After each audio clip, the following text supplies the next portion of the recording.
మరి ఇంత అవగాహన మీరు ఈ తెలంగాణ ఇష్యూ వచ్చేటప్పటికి ఎందుకు అట్లా చేస్తున్నారు? ఏం చేశారు? తెలంగాణ ఇప్పుడు మీరు ఎలక్షన్ చేసేటప్పుడు ఫస్ట్ టైం ఎలక్ట్ అయినప్పుడు కాంగ్రెస్ పార్టీ టీఆర్ఎస్ తో కలిసి ఉంది, అంటే సపరేట్ తెలంగాణకు సపోర్ట్ కావాలని దాన్ని కాంగ్రెస్ అంతేగా, మరి టీఆర్ఎస్ తో కలిసి ఉందంటే అంతే కదా.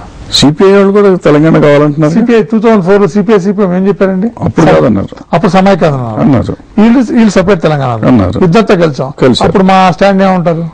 ఒక మేజర్ గా ఈ పార్టీలో కలిసారు కాబట్టి ఏంటో స్టాండ్ సమైక్యంతో కలిసి లెక్క కాదు కాదు రాదు అంతే.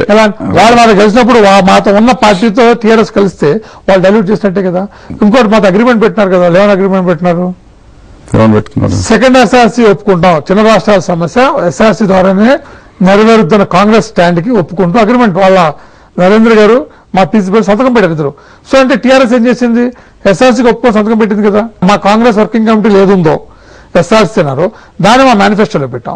ఆ మేనిఫెస్టోని టీఆర్ఎస్ మా సంతకం పెడితేనే పొత్తు అంటే సంతకం పెట్టి ఒప్పుకున్నారు. అలాగే వాళ్ళు మాతో పొత్తు పెట్టినారు. సమైక్యంతో పాటు సిపిఐ పొత్తు పెట్టినారు. అందరూ మా ఎస్ఆర్సీకి ఒప్పుకొని పెట్టుకున్నారు కదా. సో అంటే కాంగ్రెస్ పార్టీ అన్నది విధానాలు మార్చుకోదు. ఎవరు మా దగ్గరికి వచ్చినా మా విధానం లోబడి పెట్టుకోవాలన్నది సత్యం అక్కడ.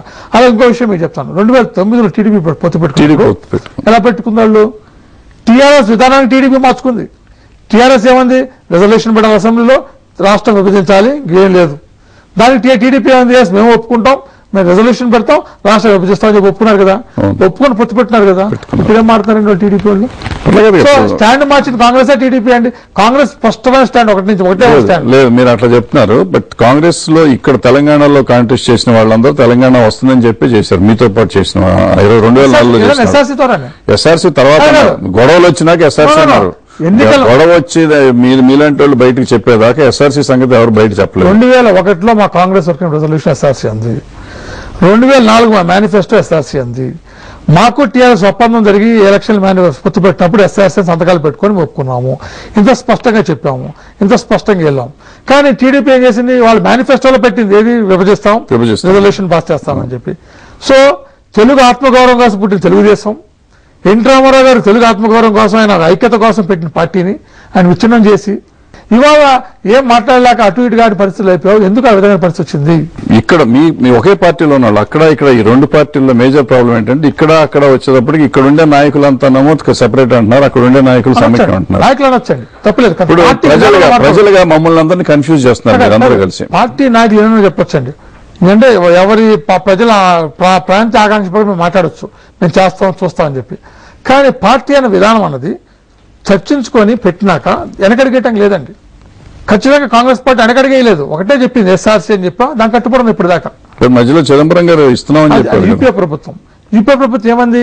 రాష్ట్రంలో అన్ని పార్టీలు కూడా టీడీపీ, పీఆర్పీ, సిపిఐ ఈ పార్టీలన్నీ కూడా మన ఈ పార్టీలన్నీ కూడా విభజన తీర్మానం పెట్టాలని చెప్పి అంటుంటే, సార్ తీర్మానం పెట్టి పంపించండి చేస్తామని చెప్పారు. తీర్మానం పెట్టగలిగారా? ఇప్పుడు ఎస్ఆర్సీ తెలుగుదేశం అడుగుతాను, బీజేపీ అడుగుతాను, అన్ని పార్టీలు సిపిఐ మా మద్దతు ఉన్నప్పుడు మీ పార్టీలే చేయాలి. ఖచ్చితంగా యూపీఏ ప్రభుత్వం అన్నాక మిత్రులు చేయకుండా మన ప్రతిపక్షాలు పెట్టాలి. మెజారిటీ కదా, మీరు దానికి కావాలన్నారు, ఒప్పుకున్నారు, ఎస్ఆర్సీకి ఒప్పుకున్నారు, మీతో పాటు ఇంకొంతమంది ఒప్పుకుంటున్నారు. ఒప్పుకున్నప్పుడు ప్రతిపక్షాలు ఒప్పుకోకుండా ప్రతిపక్షాలు పెట్టి వెళ్తే రేపు పొద్దున వీళ్ళు మాకు ఎందుకు సపోర్ట్ చేయాలి, అనేక విషయాలు ఉంటాయి, వీళ్ళు ఎందుకు సపోర్ట్ చేస్తారు చెప్పండి. మాలో మేము గొడవ పడాలా?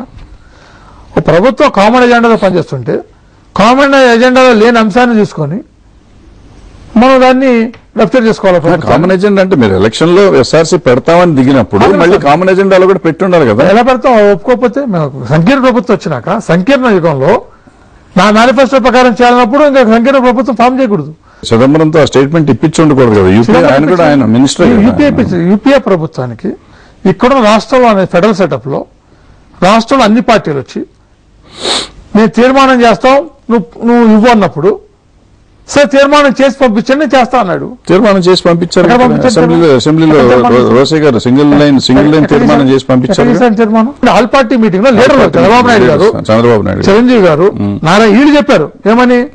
లీడర్లు మా పార్టీ హెడ్లుగా మేము తీర్మానం చేస్తున్నాడు అంటే ప్రజల ఆకాంక్ష తెలుసుకోకుండా, వాళ్ళ పార్టీ సభ్యుల మనసులు తెలుసుకోకుండా వాళ్ళు ఆ ముగ్గురితో పాటు మీ పార్టీ కూడా ఒప్పుకుంది. మా పార్టీ ఒప్పుకోలేదు. కాంగ్రెస్ పార్టీ ఏమందంటే నేను చేయమనలేదు, మేము చేయమనలేదు, చేస్తాను లేదు. సరే మీరు చేస్తాను కదా పంపించారు. గోడ మీద పెళ్లిగా చేయమనలేదు.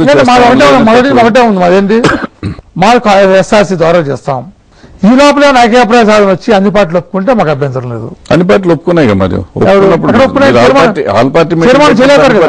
తీర్మానం చేయలేకపోతే లేదంటే లీడర్లు కాకుండా లీడర్లు ఎదిరించి ప్రజలు అంటే అన్ని మీరే చెప్తున్నారు సార్. ఇప్పుడు చిదంబరం గారు ఎందుకు చేశారంటే ఇలా ఆల్ పార్టీ మీటింగ్ లెటర్ ప్రకారం చేశారు. తీర్మానం చేస్తున్నారు, ఏది మీరు తీర్మానం చేస్తున్నారు, చేయమని చెప్పారు. చేయించలేకపోతే చదవడం చేయించలేపారండి, మీరే అడ్డం పడిపోయారు. అంటే మేము అడ్డం పడితే ఆయన చేయించలేకపోతే ఆయన శక్తి లేనట్టే కదా. శక్తి లేడు ఎందుకు మాట వాళ్ళు చెప్పండి.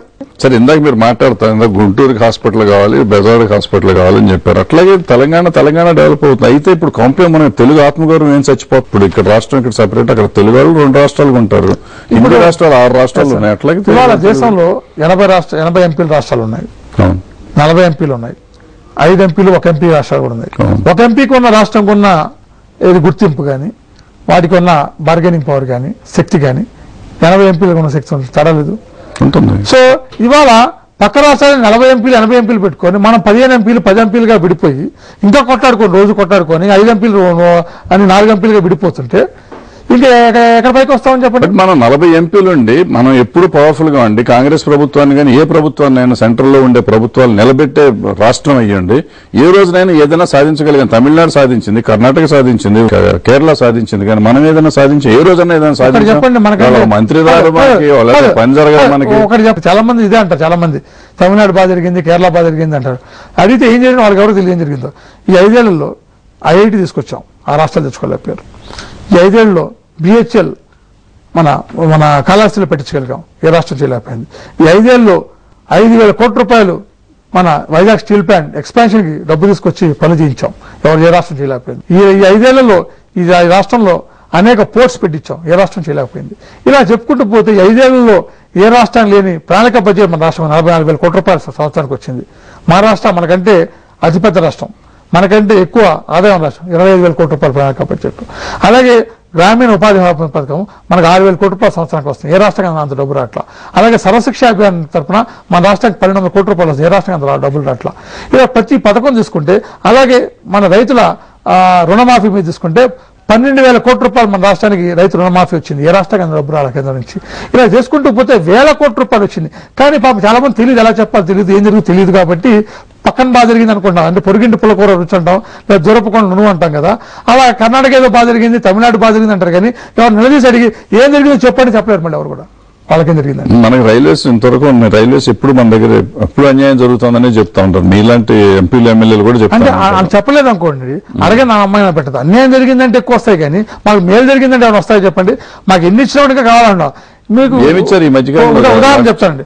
ఉదాహరణకి మీరు మిగతా రాష్ట్రాలతో మనతో పోల్చుకున్నప్పుడు రైల్వే అనుకున్నాం అనుకోండి, లెంగ్త్ ఆఫ్ ట్రాక్ తీసుకోవాలి. లెంగ్త్ ఆఫ్ ట్రాక్ మన రాష్ట్రంలో ట్రాక్ లెంగ్త్ బీహార్లో లేదు, తమిళనాడులో లేదు. కానీ ఏ రాష్ట్రంలో కూడా మన రాష్ట్రంలో ట్రాక్ లెంగ్త్ ఎక్కడ లేదు. మన రాష్ట్రంలో నేషనల్ హైవే రోడ్ లెంగ్త్ లేదు.